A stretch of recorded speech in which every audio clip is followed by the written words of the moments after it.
NASA is serious about using a modified SpaceX Dragon to deorbit the ISS, burn it up in Earth's atmosphere, and splash down in an uninhabited part of the Pacific Ocean. But they don't quite know the details, like when or how much it's going to cost total, or if Congress is going to give them all of the money that they need to do this, or what mementos or scientific equipment that they're going to salvage, or even exactly how they're going to transition from ISS, which is a government-run facility, to commercial space stations. There is a lot that is still to be decided, but the bottom line is that NASA is serious about doing this. There's no real leeway in salvaging the ISS and boosting it to a higher orbit. NASA has made its decision. Now it's up to the people within NASA and the people at SpaceX to make it happen. I'm Laura Forsick. I'm the executive director of space consulting firm Astrolytical. NASA just held a briefing to the media, which I listened to. I had to stop myself from getting teary-eyed while listening to this because of my small connection to the ISS, which I'll talk about later. They are really doing this. They are really getting rid of ISS. And Ken Bowersox, who is a former NASA astronaut, he was on the call and he said that the emotional part of him wants to save it, but the rational part of him understands that it needs to go. And that's sort of how I feel too. I don't know how you feel, but basically NASA over several years has looked at various options. I did a video about 3 weeks ago, which I will link above, where I talked about how NASA had chosen SpaceX to deorbit ISS and all of the different decisions that NASA needed to make to get to that point. They looked at a bunch of contingencies. They looked at Soyuz. They looked at, a bunch of different ways to do it. They put out a call for proposals. NASA only got 2 submissions from industry to propose a deorbit vehicle, which surprises me and also seemed to surprise the NASA people on the call. They expected more submissions, but only 2, and SpaceX was selected out of those 2. SpaceX is going to be using a modified Dragon. They're going to take a pre-flown Dragon. They haven't decided which one, and they're going to extend its trunk about 2 times. There's a really cool picture that they posted today about what that might look like. This modified Dragon, this extra long Dragon, will have 6 times the propellant and 4 times the power as a normal Dragon. I'm not going to go into the technical specs, but I will link some articles below that you can read about what specifically SpaceX is planning to build to deorbit ISS with 46 Draco engines, and there's just a whole bunch of stuff that they have not yet done, but they are building this capability based on their cargo Dragon. And what's really cool about the fact that they are getting loads of money, $843 million NASA awarded to SpaceX to build this deorbit vehicle. So they are getting all this money to build this vehicle that they could use for another purpose someday. They haven't built it yet, obviously. They just got the award 3 weeks ago, but it sounds like only about half of it needs to be built new. They already have that cargo Dragon configuration that they just build upon. So they're not starting from scratch, which makes the process go a little bit more smoothly and a little more quickly. Now, in terms of timeline, they really don't have that firmly set. They currently, the current plan is that they want to have it totally deorbited by January 2031. And the idea is that they will have this modified Dragon docked to the ISS on the Node 2 forward port about 1.5 years prior to the final re-entry burn. And so what they're going to do is they're going to keep the crew on ISS, operating ISS, normal business as usual for as long as possible until about 6 months prior to the final burn, the final de-entry burn. But all that time, for that 1.5 years, they're going to be slowly lowering the altitude of ISS. Now, ISS naturally lowers its altitude because there is atmospheric drag even up that high in space. It's like 460 kilometers, something like that. I can't remember the exact number. It fluctuates over time.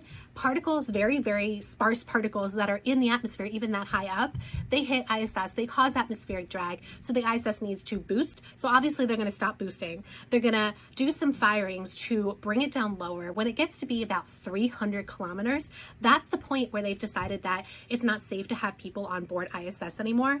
And they're predicting that to be about 6 months prior to the final reentry burn. So at that point, they're going to remove the crew from the ISS and just let it go down even further for about 6 months until they do the final burns. And then they predict about 4 or 5 days, less than a week, for that final reentry. They have not yet decided where they're going to put it. My guess is that they will put it in the Pacific Ocean, like they usually put space trash, the graveyard that we built up in Point Nemo, in the Pacific Ocean, but that hasn't been decided yet. There was a phrase that they used. It was intersect with Earth at the intended location.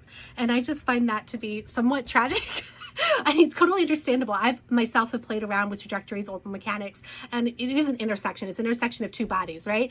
But what they mean is crash into the ocean. That's what that means. I am getting so emotional. I don't know if you get emotional about the ISS, but I certainly do. One thing to note here is they have not decided what launch vehicle that they are going to use to launch this deorbit vehicle. So it's a Dragon, right? So it could go on top of a Falcon. There was a SpaceX representative that said that they could propose a Falcon configuration. My guess is Falcon Heavy, but she didn't say that. She did not say Starship. So they will probably, they don't need a Starship for this. So they're not going to propose a Starship, but NASA did say that they will be, that's a separate procurement. So they will be opening that up to bidding. So it could be a Falcon that launches this deorbit vehicle, or it could be another vehicle. My guess is it's going to be Falcon. It makes total sense, monetarily and streamlined for it to be Falcon, but they have to bid that process. And that's a separate amount of money also. And so that $800 and some million that SpaceX got for this deorbit vehicle, it's additional money for the launch. And they don't really know what all of it's going to cost, because it's not only the launch and the deorbit vehicle, it's also preparations. Those preparations cost money. And NASA has not yet figured out what that total cost is, nor have they gotten the money from Congress. So NASA doesn't just print its own money, right? It gets money from Congress. It was noted on the call that last year, Congress provided in its appropriations a small amount of money to kickstart this process.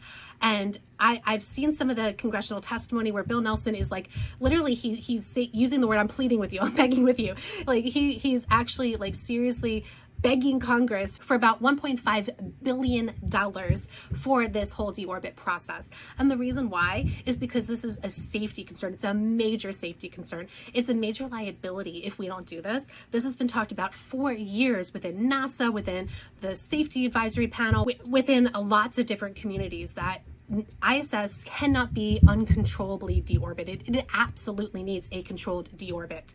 And for that, you need the money to do it. But basically, they don't even know if they have the money for this. They're going to assume that Congress is going to give them the money for this eventually. $1.5 billion is, a sizable amount of money for NASA, especially given the current constraints on NASA's budget. But those constraints will loosen. There is several years here that we're talking about. I hope those constraints will loosen, I should say. But they have time. They have time to get Congress on board with this whole process, get them to understand that this is not optional, this is required, and therefore Congress needs to give NASA the money to do this. NASA can't just get a full budget and decide where it goes. Congress needs to actually tell them, we can give you the money for this particular purpose. One thing to know about those transitions I mentioned is that that's all up in the air still. And a lot of this has to do with coordination with international partners. So the international partners need a final say in every step of this. And they also contribute. So stated on the call is that the international partners contribute to the deorbit process in proportion to the amount of mass they have up there. So if they have modules up there that are a certain amount of mass, and they're supposed to do some kind of contribution to the deorbit, it might not be money, it might be in-kind services. So we'll see how that works out. That none of that's been decided yet. And there was another part that was noted about ISS partners, and I'll get to that later. But I do want to talk about the preparations for deorbit, which is, what do you salvage? What do you bring down beforehand? And they did note that there's continuously resupply missions, uncrewed resupply missions that have room to bring down things. Not everything is burnt up in the atmosphere. Sometimes they actually have resupply that brings back things to Earth. And they're looking at mementos, patches, logbooks, things that have emotional or historic purpose. There's a project that was done a year or two ago. It was a research project by Justin Walsh and Alice Gorman. It's called ISS Archaeology. You can find the website issarchaeology.org. I'll link it below. And they actually looked to see what the historical human significance was of a lot of the things that are brought up to ISS. They looked at various topics, personal, religious, social, they looked at all of these different things within a specific area of the ISS and how it changed over time. And that's just one little area they looked at. This research project is done, but it just gives you a little glimpse as to the historical and archaeological significance of what's been brought up to ISS. ISS has been up there for 25 years. That's when the first module was launched. 23 years was when the first crew came on board. It's been continuously inhabited for 23 years. So the history up there, the mementos, the logs, the stuff that you don't want to burn up in Earth's atmosphere, that's the kind of stuff that NASA and international partners need to decide what comes back. Also, scientific equipment. So part of my job when I worked for ISS National Lab was to not only talk about how users could do research on the ISS, but also the scientific facilities on the ISS. And I was only speaking with US users, but part of my job was also mentioning that we can do negotiations with the Europeans, with the Japanese, with the Russians to use their scientific equipment. The Japanese, JAXA has some fantastic equipment up there. And so their scientific equipment, some of it, probably a lot of it is probably outdated, antiquated, but some of it might need to be brought down and, either reused here on Earth or reused in a future space station or a future microgravity endeavor. All of that needs to be figured out. None of that has been worked out yet. There might also be research projects that individual scientists or scientific teams have put up there, long-term projects that need to be brought down. That's up to the researchers, the PIs and their teams to figure out what science can be or should be recovered. There is a cost to recovery, so there might be limitations in terms of mass or volume. And then there's the pipeline, the research pipeline, where you have not just ISS ending, but commercial space stations coming on board. So the very first one that's currently scheduled to go up, VAST, is launching a small space station called Haven 1, currently set for no earlier than August 2025. My guess is that'll slip a little bit, they always do, but that could come on board end of 2025, early 2026. Axiom Space is currently projecting that they will launch their first module by 2026. Blue Origin and Sierra Space haven't updated this in a while, but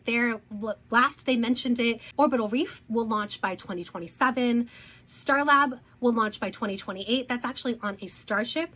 And so they might be dependent on Starship development and Starship users. So there's a lot of commercial space stations that should be coming on board in the next few years. There needs to be a pipeline for these commercial space stations to be successful.